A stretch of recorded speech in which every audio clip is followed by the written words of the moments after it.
हिंदू घृणा से सनी मानसिकता के अलावा यूट्यूब के छोटे छोटे कलाकार उस बॉलीवुड की कॉपी करने की कोशिश में करते हैं जो साधु संतों से जुड़ी इस वेशभूषा का मजाक दशकों से बनाता आया है।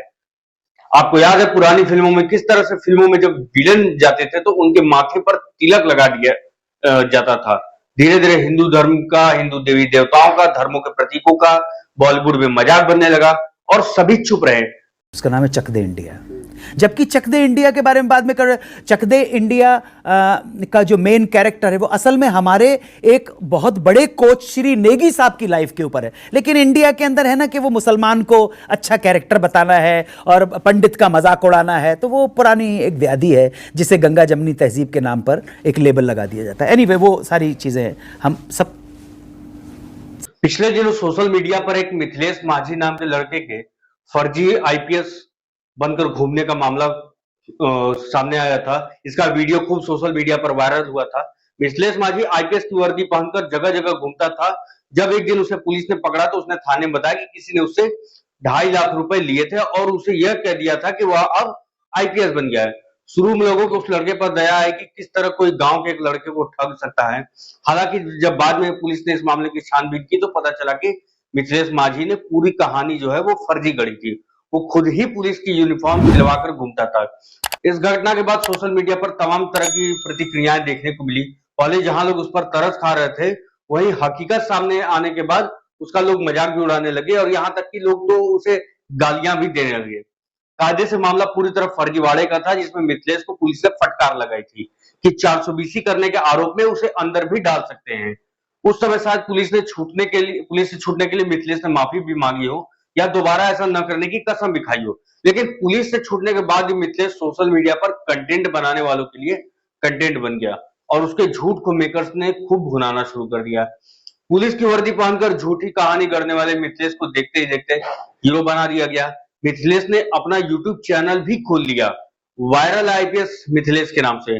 इसके बाद पहले भोजपुरी इंडस्ट्री ने उसे हीरो बनाते हुए उस पर गाना बनाया और फिर अब पता चला है कि उस लड़के की जो कहानी है उसको यूट्यूब पर बाकायदा फिल्म बनाकर रिलीज किया जाने वाला है।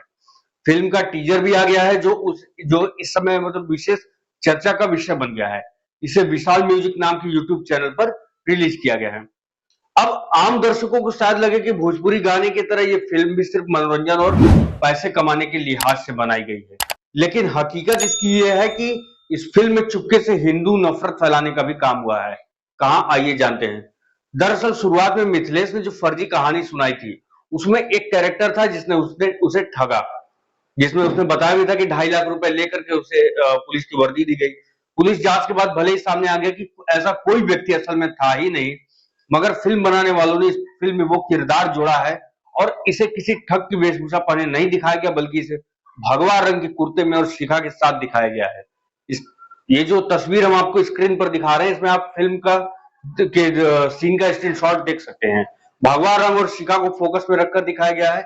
मेकर्स ने ऐसा किस मंशा से किया, इसका जवाब छिपा नहीं है। हिंदू घृणा से सनी मानसिकता के अलावा यूट्यूब के छोटे छोटे कलाकार उस बॉलीवुड की कॉपी करने की कोशिश में करते हैं जो साधु संतों से जुड़ी इस वेशभूषा का मजाक दशकों से बनाता आया है। आपको याद है पुरानी फिल्मों में किस तरह से फिल्मों में जब विलन जाते थे तो उनके माथे पर तिलक लगा दिया जाता था। धीरे धीरे हिंदू धर्म का, हिंदू देवी देवताओं का, धर्मों के प्रतीकों का बॉलीवुड में मजाक बनने लगा और सभी चुप रहे।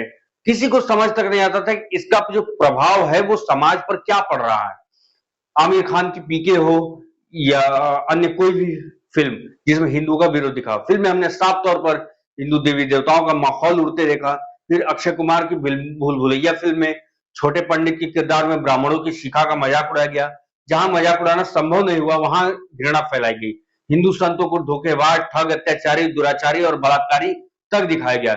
हिंदू संतों को मीट मांस खाते दिखाकर ऐसा चित्र गढ़ा गया कि एक लोगों के मन में छवि बैठ जाए कि संत बाहरी दुनिया में कुछ और निजी जीवन में कुछ और होते हैं। काली जैसी सीरीज में देवी को सिगरेट पीते दिखाया गया। अन्नपूर्णा माता के नाम पर बनाई गई फिल्म में लड़की को बिरयानी बनाते और नमाज पढ़ते दिखाया गया। सोशल मीडिया पर स्वास्तिक के निशान को नाजी का निशान बताया जाने लगा। यहां तक कि क्रिएटिविटी के नाम पर हिंदू घृणा से सने विज्ञापन भी तैयार हो गए। टीवी पर ऐसे कई तरह के एड्स आपने देखे होंगे। कन्यादान जैसी रीति को बदलने का प्रयास हुआ। बेलगामी में हिंदू संतों को बिरयानी का शौकीन दिखाया गया। कुंभ के मेले को ऐसी जगह दिखाई गई जहां बच्चे अपने माता पिता को छोड़कर चले जाते हैं। चाय से लेकर सर्फ बेचने के नाम पर ऐसे ऐड बनाए गए जिसमें हिंदुओं को असहिष्णु और मुस्लिमों को सौहार्द बनाए रखने वाला दिखाया गया। इतना ही नहीं, जिन फिल्मों में हिंदुओं को पॉजिटिव रूप में दिखाया गया उसमें जरा सा इस्लामी शौक का छौंका भी लगा दिया गया, ताकि अगर कोई हिंदुत्व को लेकर अपनी सोच निर्मित करे तो किसी और समुदाय को कम न समझे। बजरंगी भाईजान, तानाजी, चक दे इंडिया जैसी फिल्मों में दिखाए गए किरदार जो है इसके उदाहरण है। बॉलीवुड की ऐसी कई हरकतों का असर आम लोगों पर भी क्या हुआ इसे सोच भी नहीं सकता। आम जीवन से लेकर राजनीति तक में इसका जो है वो घटिया प्रभाव है। वर्ष 2021 में टीएमसी सांसद महुआ मोइत्रा ने केंद्रीय मंत्री गिरिराज सिंह को चोटी वाला राक्षस भी कहा था। क्या आप लोगों को लगता है कि ये चोटी वाला राक्षस शब्द ने अचानक जन्म लिया होगा? नहीं, बॉलीवुड के परोसे गंध का जो असर था कि ब्राह्मणों की शिखा का इस्तेमाल एक ठग को दिखाने के लिए किया गया। रणबीर कपूर की फिल्म शमशेरा में संजय दत्त को त्रिपुंड लगा है, उसे विलेन दिखाया गया। अब इसी शिखा को लेकर मजाक सोशल मीडिया पर भी बनने लगा है। एक मनगढ़ंत विलेन को पर्दे पर दिखाने के लिए भगवा कुर्ते का प्रयोग किया जा रहा है। ऐसी रील बनाई जाती है जहां जनेऊधारी तिलकधारी हंसी का पात्र बना दिए जाएं या फिर समाज के लिए खतरा, वहीं दूसरे पक्ष को समाज के रक्षक के तौर पर पेश किया जाता है।